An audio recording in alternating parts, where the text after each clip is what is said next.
Okay, guys, so today's session we're looking at, as part of the nutrition unit, is on fueling exercise and programming around nutrition for our different clients. So what we're going to look at is we're going to look at identifying a variety of ways to fuel the energy systems for exercise. So fueling exercise, nutritional recommendations will vary according to the demands placed on the body. Aerobic exercise is fueled by carbohydrates, fats, and proteins, as we spoke about yesterday. At lower exercise intensity, fats will be utilized as the preferred energy source. As exercise intensity increases, carbohydrates will become the preferred source of energy. A more serious or dedicated athlete will have a variety of options to fuel their exercise habits, which will include using food alone, sole reliance on sports drinks and/or protein shakes, combined use of food and sports drinks, combined use of food and protein shakes, combined use of food and water.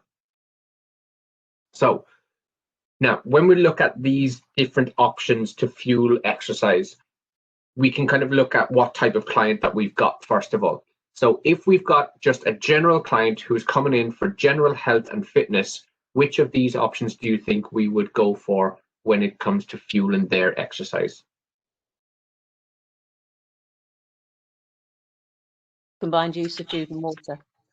Yeah, exactly that. We keep it nice and simple. Combined use of food and water. We look at their diet and we can change their diet so it ensures that we're fueling the right type of exercise that they are participating in. Obviously, we need to ensure hydration, so we need to look at their hydration levels and increase that as appropriate to the amount of exercise that they're doing. So if we've got a sports performance client, okay, so let's think about a more dedicated, serious athlete. What do you think would be the best type of fuel for them? Now, I'm still talking, I'm not talking elite level. I'm talking somebody who just kind of plays sport regularly, but still has a full-time job, if you know what I mean. So we're not talking professional athletes. We're not talking elite here.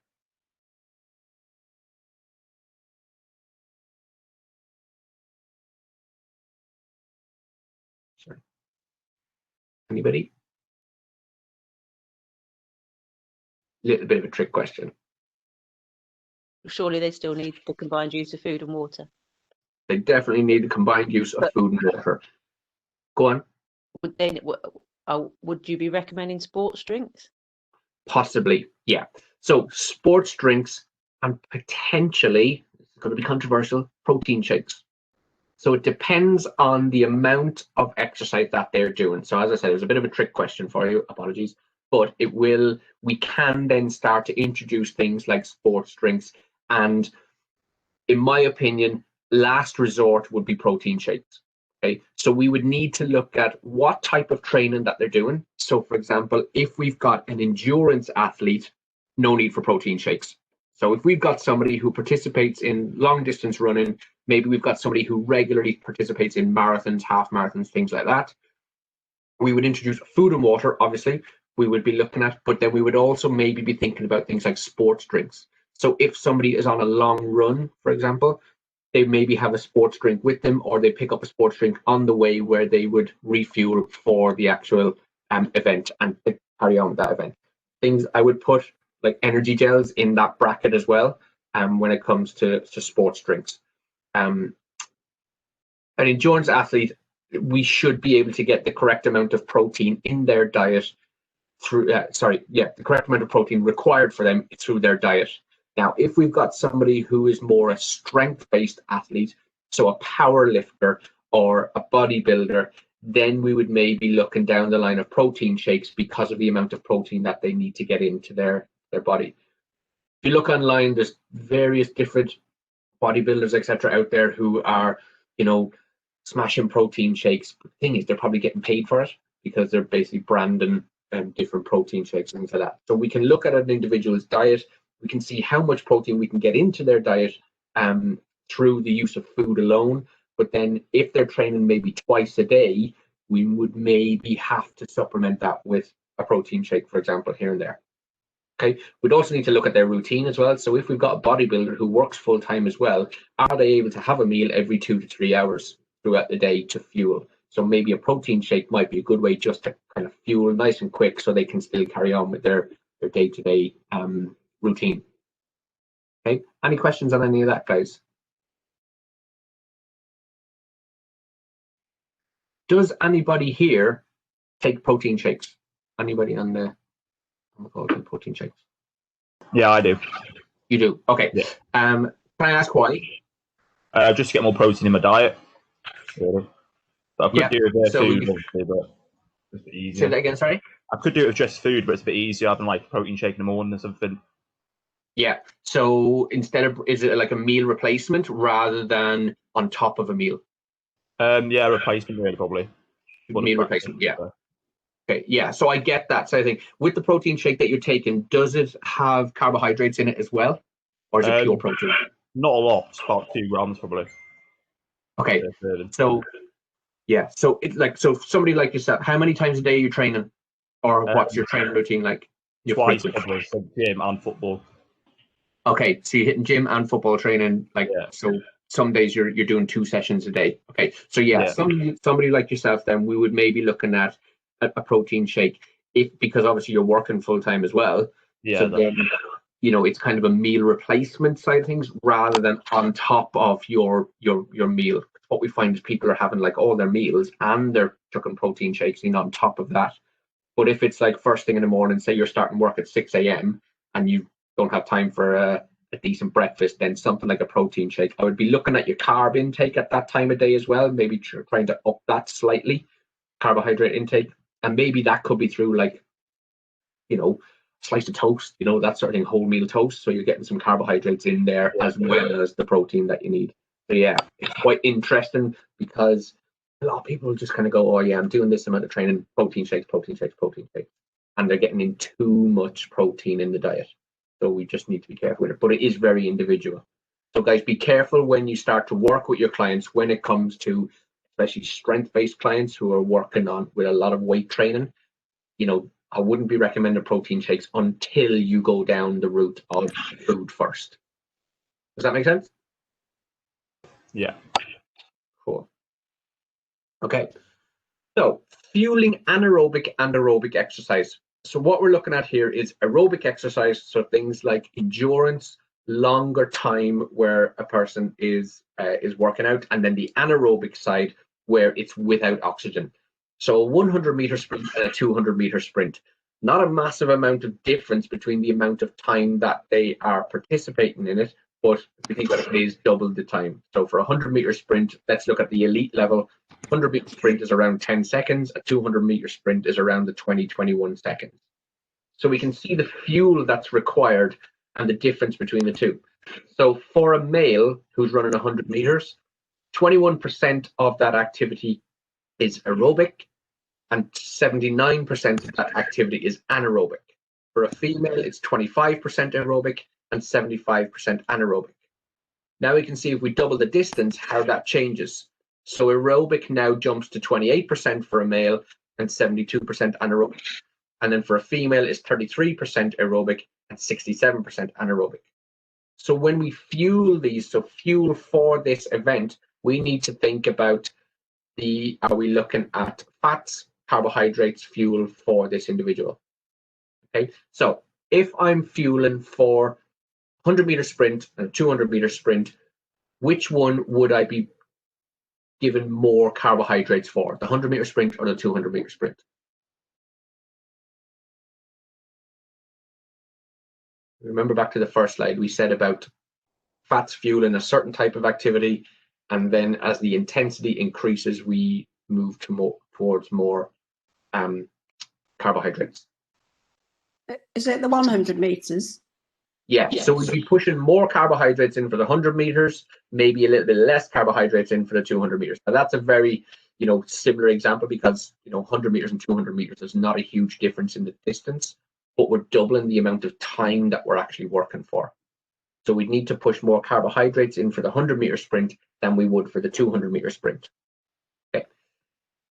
So This example might help a little bit more as well. So when we look at 100-meter sprint, we're looking, the duration is about 10 seconds. So the source of ATP, so if we remember back to level 2, our energy systems. So our source of ATP, energy adenosine triphosphate, is the creatine phosphate energy system. So our source is purely creatine phosphate. For 200 to 800 meters run, again, we're looking 20 to 120 seconds. Our source of protein is glucose, carbohydrates. And then if we're looking at a marathon, which we're talking 2 hours plus, we're mainly looking at fats and some carbohydrates. So again, we can kind of look at these with regards to the energy system. So our 100 meters sprint, creatine phosphate energy system, 200 to 800 meters, lactic acid system, and then our marathon is the aerobic energy system. Does that make sense?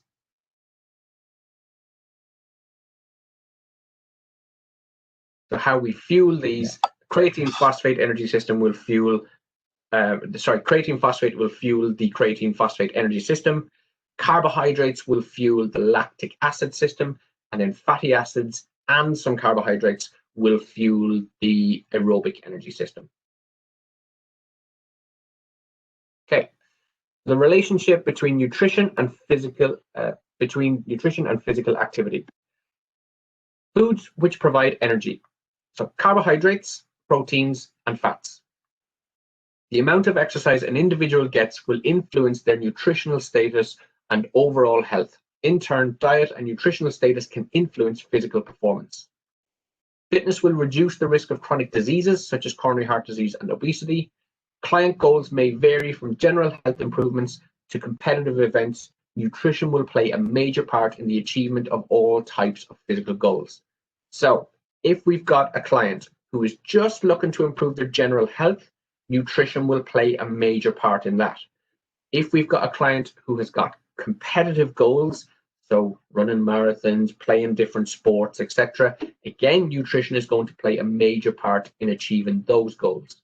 So we as personal trainers cannot ignore nutrition.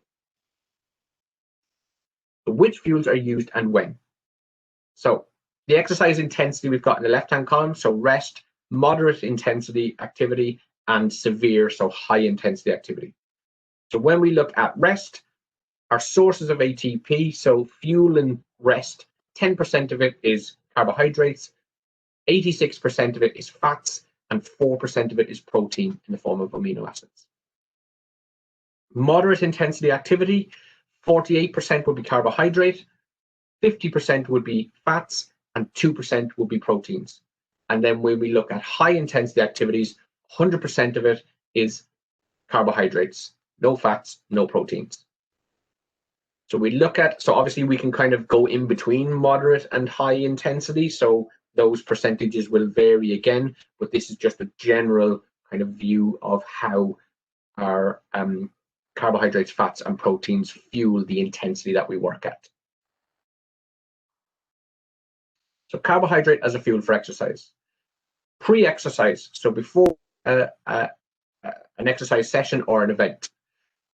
Low GI carbohydrate in the days leading up to an event. The feared effects of high GI carbohydrate prior to an event are an increased rate of early glucose oxidation, a rebound hypoglycemia effect where the increased insulin causes a rapid fall in glucose levels, possibly even before the session has begun.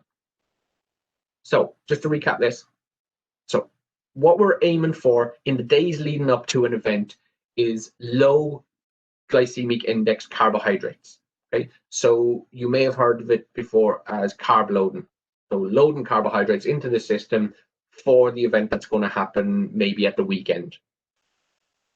What may happen is if we use high GI carbohydrates before an event, what may happen is an increased rate of early glucose oxidation. So basically we use it up too early. So early glucose oxidation. So in that, if that happens, we get a rebound hypoglycemia. So we get our sugar kick, our energy boost before the event, and just as the event is about to begin, or a couple of hours before the event will begin, we get the drop. Okay, so we've dropped our energy level before we've even started the event. So it's important that we have a low GI carbohydrate load before the event, so we've got the stores in place. Carbohydrates taken during exercise or competition. Different studies have indicated that ingesting carbohydrates is acceptable. The session is longer than an hour. If the match or race is longer than 90 minutes. If a pre-exercise meal is not possible, such as early morning intensive training. The consumption of isotonic drinks during exercise has been shown to delay the onset of fatigue and to improve performance in endurance athletes. So during an event, it is good to take high GI carbohydrates. So things like Lucozade sport drinks, isotonic drinks, energy gels, things like that will help to delay fatigue kicking in and help with performance in endurance athletes. Heard of like the old school halftime oranges? This is purely what they're talking about. So halftime oranges, basically high sugar kick to go on for the second half of a match. Okay. Any questions on any of that before I move on?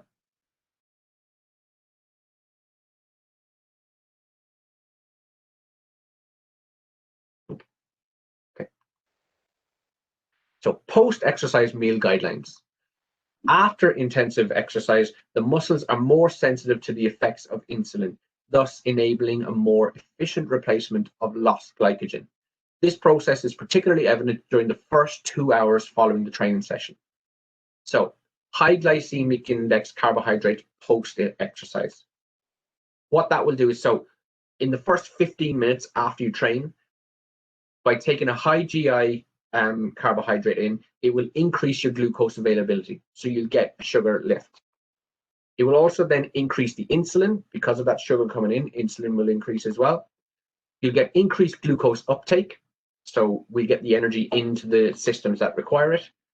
Increased glycogen synthesis, again, energy and glycogen processing. Oh, sorry. So just to go back over that, so what we're doing is in the first 15 minutes after an exercise session, having something like a piece of fruit will give us our sugar lift again. So you probably know after you've done a really, really tough session, the last thing you want to do is maybe go back to work or you have to do stuff. So having some fruit or something like that after a session will just give you that energy boost to be able to carry on with your day-to-day activities, etc. Okay. Some studies have advised the following guidelines. So post-training, 1 gram of carbohydrate per kilogram of body mass every 2 hours. So 50 grams. The first intake within 15 minutes post-training, and then intake over 24 hours, 7 to 10 grams of carbohydrate per kilogram. You're looking at 500 to 700 grams of carbohydrate per day. So in the first 15 minutes, low GI, and then as the time goes on after the session, we're looking at more low GI carbohydrates. So guidelines for general exercise. Aim to stay within the energy balance equation. Okay, so if we're looking to maintain weight, our calories in needs to equal our calories out. If we're looking to lose weight, our calories in needs to be less than our calories out. Create an energy deficit of 250 calories if you're trying to lose body fat. That's debatable. You can probably go a little bit more. You can probably push it up to about 500 really if you wanted to as well, dependent on the individual and how much weight they're looking to lose. Fulfill carbohydrate needs. Choose from moderate to low GI foods. Try to provide energy that can be metabolized. Don't mix high carbohydrates with high fats. Smaller portions and regular meals favor the oxidation of nutrients. So eating little and often is you're going to process that food a lot more efficiently. Micronutrients should be high, so vitamins and minerals, we push those to be high. Fiber should be adequate. Include adequate protein. So yesterday we looked at the protein guidelines. So we need to ensure that we try and stick with those. And EFAs, essential fatty acids, should be eaten in balance.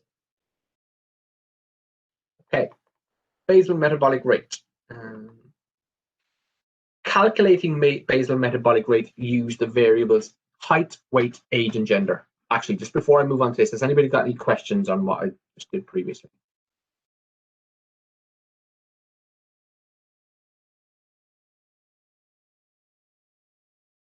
Okay, so basal metabolic rate. First of all, actually, can anybody tell me what basal metabolic rate is? What your body needs to intake at rest. At rest, good. And that's the big thing to remember, is it's at rest. Basal metabolic rate is the amount of calories required to keep all your systems ticking over at rest. So calculating basal metabolic rate, use the variables height, weight, age, and gender. So for women, we can work out a person's BMR by using this formula. So 655 plus 4.35 times the woman's weight in pounds, plus 4.7 times the woman's weight, woman's height in inches, and then we take away 4.7 times their age in years. Okay, so you could probably do this for yourselves if you wanted to work out your basal metabolic rate. For men, to work out a BMR, it's 66 plus 6.23 times the weight in pounds, plus 12.7 times their height in inches, and then we take away 6.8 times their age in years. So what we do is we will input all of the so the person's weight, their height, and their age, calculate all of the inside the brackets first, and then we will do 66 plus what we get for the weight, plus what we get for the height, and take away what we get for the age. Does that make sense?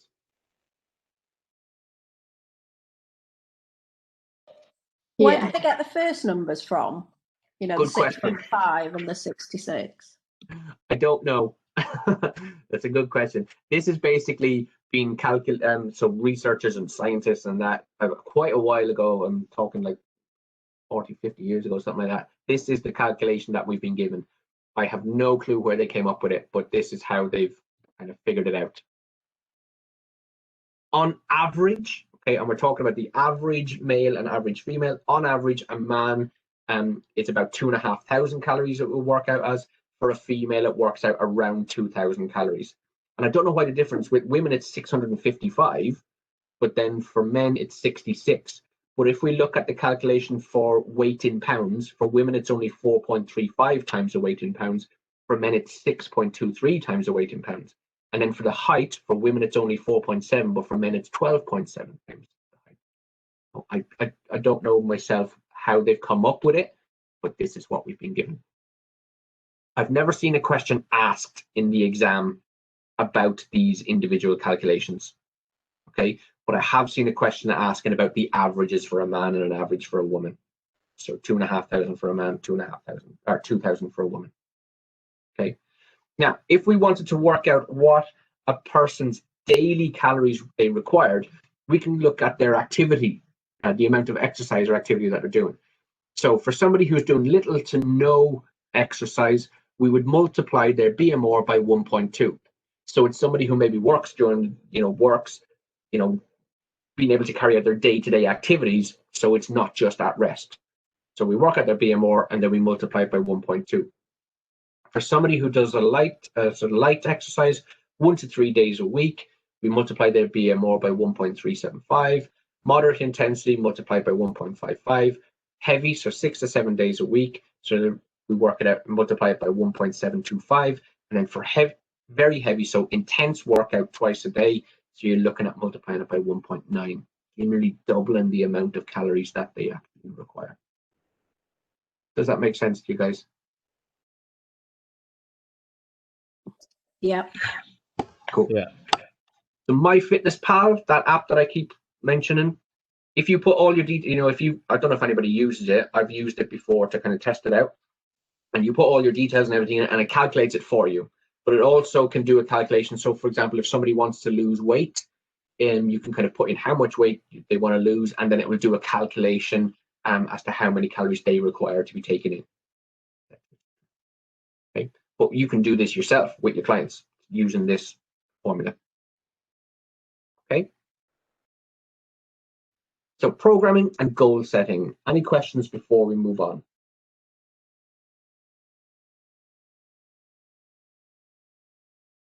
Okay, so what we're looking at here is when we set goals for our clients when it comes to nutrition, we need to think about establishing a trusting and supportive professional relationship. We're going to look at how to gather that information.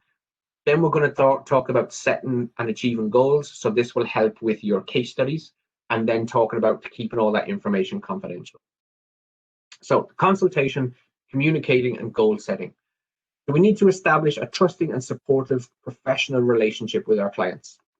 So we need to communicate clearly and effectively, generate enthusiasm and motivation for change, be aware of the effect of their personal attitudes and beliefs, avoid being too judgmental, consider family and/or cultural barriers, identify self-limiting beliefs, and use appropriate questioning. So we need to find out so much information from our clients, not just from the nutrition side of things, but for the physical side of things as well. So we need to communicate clearly and effectively. The best way to do it is face-to-face in a private environment, so we can have the client comfortable.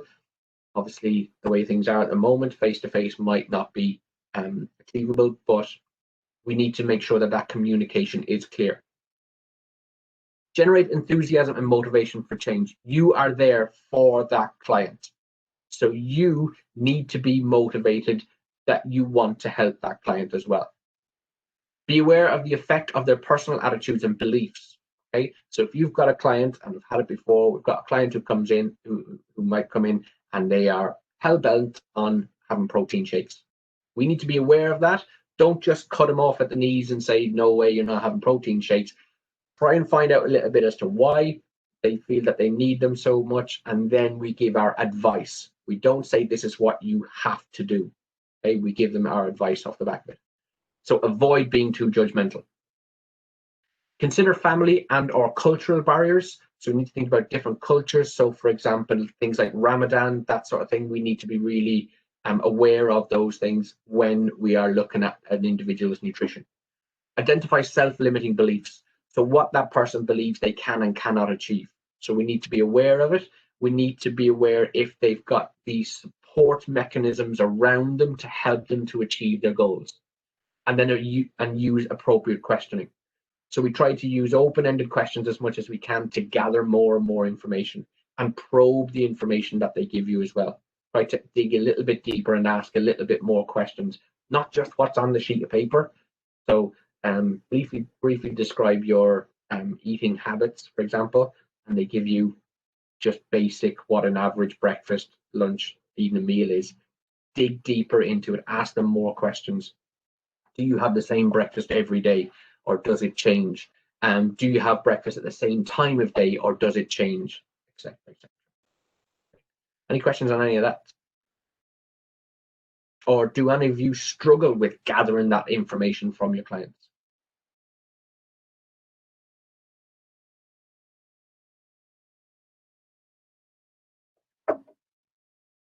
Okay. So gather information, different ways of gathering that information.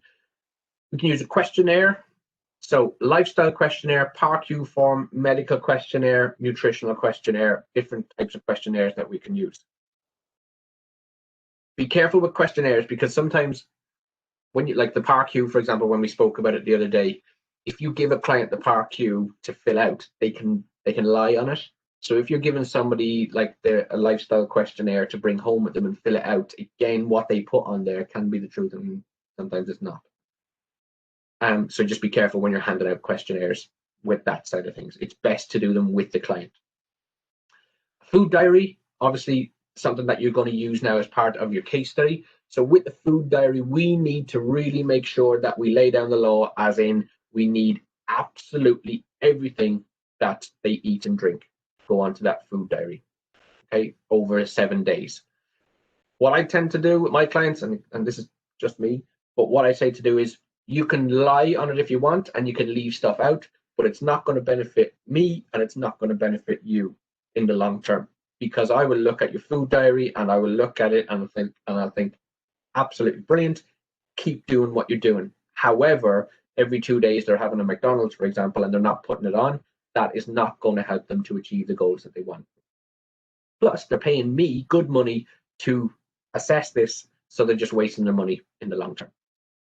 So interview consultation is probably a best way of gathering information from the client, where you can sit down with them face to face and gather that information. So the food diary, they're going to have to take it away, but with an interview consultation, instead of a questionnaire, we can basically interview them. What's good as well is you can record them. So obviously with the client's permission, you can record it on your phone, or if you've got a DVR, you can record the session, make sure you've got permission to do that. So then you can listen to it again later if you want to, and maybe you might have missed some stuff in the actual interview. So it's kind of a good way to make sure you gather all the information that's been said. Short and long-term observation, so things like body language, behaviors, habits, reactions, emotions, health. So as you go through, so that first consultation is important, but we need to think about all of that information that we can gather as the weeks go on as well. So thinking about a person's body language, how their mood might change, because especially if they're changing their nutrition drastically, their mood might change, their behaviors might change, their habits are going to change, but are they changing for the good or for the bad? So maybe we might make a big change on their nutrition and it's not having the, maybe it's affecting their mental health, for example. Then we need to really, really assess that and go back and think, right, we've made too big a change. Let's bring some stuff back in what they used to do and make it more familiar to them. Okay. And then nutritional testing and assessing. The nutritional testing, we can look at things like body fat percentage, body composition tests. We can look at their moods, so we can, chart their mood patterns with nutritional testing. And then we need to assess that on a regular basis and set new goals and targets, etc. Okay, any questions on any of that?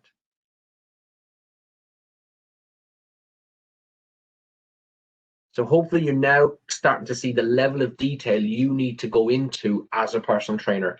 As opposed to being a fitness instructor, personal trainer, we're going into a lot more detail when it comes to the information that we gather from our clients and then using that information over a long period of time.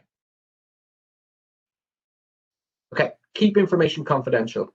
So client information should be gathered with their consent. They need to give them permission and they need to be comfortable giving you that information. Only use it for limited purposes. So once you've gathered that information, once you've used it, destroy it. Okay. Or if you're going to keep it, it needs to be kept. So in that last point there, stored in a fireproof locked cabinet or under password protection on a computer. So what I tend to do is any written documents that I use, because my personal training is I'm self-employed as a personal trainer. I don't work at an actual gym. So any paper stuff, I keep it at home. But what I tend to do is all of it that I've got, I will scan it and save it on my laptop, and then I'll shred the paper. So it's all saved, password protected on my laptop. Okay, but then I shred all of the paper evidence that's there. Okay, so that's something that you can kind of think about how you're going to keep all of your clients' information confidential. Okay, it needs to be accurate and current as well. Keep it up to date. So every few weeks, so every 6 weeks, for example, we'll have a progress meeting to see how things are going. We'll update any testing or anything like that we need to do. We'll update it all, chart it all, make sure it's all logged. And again, we keep that up to date, because we can do tests today, but if we don't do tests for another 6 months, so much has changed in that 6 months. We need to make sure it's accurate and up to date. Okay, make sure we don't pass it to anyone without consent. So for example, if you've got a client who you need to refer them to a medical professional, so we need to refer them to a registered dietitian, for example. So somebody, for example, has just been diagnosed with diabetes, let's just say. We need to give them the information, but we have to give it with that client's permission. Okay, we need to have that permission before we can pass that information on to anybody. Okay. Also, on that, if maybe you are passing that client onto a different personal trainer. So obviously that other personal trainer will want the information that we've got, but again, it needs to be through the permission of the client. What I tend to do is, so for example, if I've got referred a client onto a different personal trainer for different expertise, then I will give the client all of the information. So I'll email my client, this is all of the information that I've got for you. It's then up to them to pass it on to the personal trainer. And I'll tell the personal trainer they've got all the information. Okay, so they're not, so I'm not giving it to the PT, the client is. Okay with that? Okay, help set and achieve goals. So use the food diary. So for your case studies, make sure the client fills out the food diary first before you set their nutritional goals. Identify options and set appropriate goals. So things like body fat reduction or weight loss. We need to think about what their physical goals are before we set their nutritional goals. So if their physical goals are body fat reduction or weight loss, if it's for muscular development, if it's eating to achieve optimal health, or if it's fuel and exercise and or sport. So we need to make sure that our goals are SMART, so specific, statement of the objective, measurable in order to provide comparative progress. Is it achievable so the client agrees to how the target is going to be met? Is it realistic while still providing a challenge? And we've got a time frame on it to focus effort and attention. Okay. So we need to know the physical goals first of all. So think back to the slides that we've looked at, whether it's just a health related client, if it's a body fat client, if it's a sport specific client, and how we're going to fuel those exercise sessions is how we're going to set up their nutritional goals. So example here. So I've got a client here who is looking at reducing their weight a little bit, but looking at a more healthy diet. Okay, so they were a general client who's basically looking for general health purposes really, and to lose a little bit of weight. So what we noticed from their food diary is that they were drinking loads and loads of coffee and not enough water. We noticed that they were having quite a few fast food takeaways throughout the week, and we noticed that their fruit and veg intake was pretty much non-existent. So the long-term goal, the main thing for us was we needed to get more nutrients into them, vitamins and minerals. So the long-term goal was fruit and veg, okay, because it was pretty much non-existent, and it's going to take them quite a bit of time to build it up to 5 a day. So if we look at the long-term goal, so increase fruit and veg intake. So increase fruit and veg from 1 portion a day to 5 a day. So we can see that that is specific. We know where they currently are, and we know where we want them to be. How we're going to measure it, we're going to log their fruit and veg intake on the food diary. So each week they're going to complete a food diary, and they're going to write down exactly what fruit and veg they're taking in each day. Is it achievable? Yes. So they can achieve that goal by planning their shopping trips. So if they plan their shopping and ensure that they're including a lot of fruit and vegetables on their shopping trips, it means that it'll help them to achieve that goal. Is it realistic? Yes. It's a gradual increase of portions over time.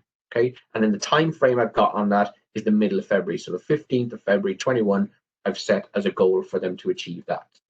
Right. So it's not about doing it between now and next week or now and next month. It's over a long period of time, because something like this, for somebody who has never really eaten a lot of fruit and vegetables, it's going to take a long period of time to build up to that 5 a day. Working backwards then, so the medium-term goal is about reducing that fast food intake. So what I've said is to reduce their fast food to 1 per week. Okay, I should have put in there actually reduced fast food from what it currently is. So I think it was about like 3, on average about 3 fast food takeaways a week. So from 3 down to 1 a week. So I haven't said about cutting it out totally, because as soon as I say that, they're going to be like, oh God, I want a takeaway. So if I've said we're reducing it from 3 to 1, it's still a really good improvement. So reduce it from 3 to 1. Log all meals on the food diary so we can see what are takeaways and what are not takeaways. Is it achievable? Yes. Cook more home meals. Okay, now that's easy, but then what we're looking at doing as well is, because they're planning their shopping trips for their long-term goal, they're going to plan their meals as well. Okay, so realistic, yes, plan your meals in advance, so then their shopping trips, they're going to get all of the ingredients that they need to cook more home meals. And then our set target then for the end of December for that. 30th of December, we're going to test that one. Short-term goals, so reducing their caffeine intake. So this is something that we want to look at straight away. So what I've set them a goal of is to increase their water intake. So I haven't really said about cutting down their caffeine intake, but by increasing their water intake, it should reduce the caffeine intake. So drink at least 2 liters of water per day. So log all fluids drank on the food diary. It's achievable. So if they keep a large bottle with them everywhere they go, they will find it easier to get that 2 liters of water in throughout the day. Is it stick? Yes, it's a small change to make to their diet. So it's just a matter of bringing a 2-liter bottle of water everywhere they go and make sure they fill it up in the morning and it's empty by the end of the day. Okay? By drinking more water, what it does is it helps you to feel fuller for longer. It also helps with your hydration so you don't feel thirsty. So what people tend to do is, I feel thirsty, I'll go make a cup of tea or I'll go make a cup of coffee. Okay? And they think hot drinks is going to quench their thirst more. But if they're drinking more and more water, it will kind of take their mind off of going for having a coffee, for example, and then it will obviously increase their hydration levels over a period of time. So when I set this goal, I set the target of the 30th of October for that. So we set that, you know, it was probably like a 4-week goal to gradually build up to having 2 liters of water a day. Any questions on any of that, guys? Any comments on it? Or have you got any goals that you may have come across yourselves that you are wondering how to set them up?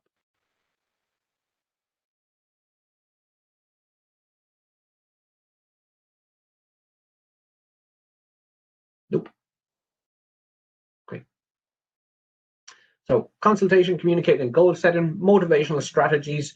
So these are things that we can put in place to help our clients to stay motivated. So self-monitoring. So they monitor themselves. So the food diary, for example, is self-monitoring. They are filling out the food diary. They have to put everything on that. They have to monitor what they're eating themselves. Reinforcement, behavioral contracts. So reinforcement is where we are looking at their food diary and we're reinforcing what they are looking to achieve. So every week, every 2 weeks, we're basically maybe making a phone call and saying, how are you getting on this week? Reinforce what those targets are. Behavioral contracts you could put in place, so they basically sign to say that they're going to stick to what they're doing. Provide praise. This is really, really important. So if the client has had a really bad week, it's not about banging on about what they've done wrong. Let's make sure we encourage what they're doing well as well. So yes, your eating this week wasn't great, but you attended the gym 3 times and you did 3 really good sessions in the gym this week. Okay? So yes, we haven't had a good week on the nutrition side. We have had a good week on the physical side. So let's look at next week, continue with what we're doing on the physical, and let's see if we can improve on the nutrition side. Okay. So encourage paired or group participation. Working in groups and working in pairs, it will really help with motivation. Recruit a support of others. So again, working in pairs will help with that. Periodic testing and positive reinforcement. So we are testing on a regular basis. So maybe every 2 weeks we're just having a quick catch up to see how they're getting on.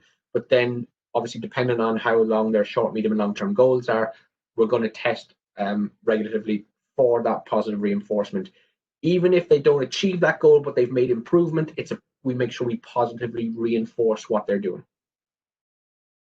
Okay. And that concludes this session. Any questions?